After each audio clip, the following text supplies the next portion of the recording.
Napalitan ko na ang email address ko sa Facebook. What's up guys? Welcome to Smart Tutorial Sub.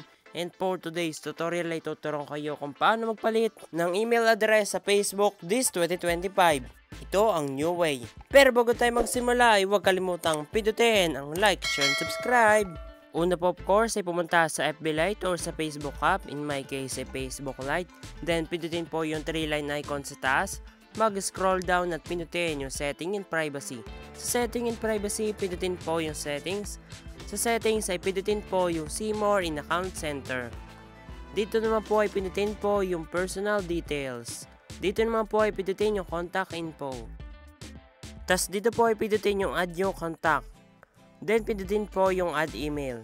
Then dito po ilagay ang iyong email address. Tapos i-choose account for this email. I-check lang po yung account na gusto mong lagyan ng email na ito. Pag okay na po, pindutin po yung next. Tapos dito ilagay po yung code na sinend sa iyo sa email na Facebook. Pag okay na po, tap ang next. Maghintay po na ilang seconds. And okay na po, pindutin po yung close. Then i-delete na po natin yung lumang email. Pindutin po yung lumang email, i-delete mo na. Next ay pindutin yung delete email. Then pindutin po yung delete. Maghintay po na ilang seconds. And ayan, okay na po. Then itap po yung close. At ganito lang po magpalit ng email address.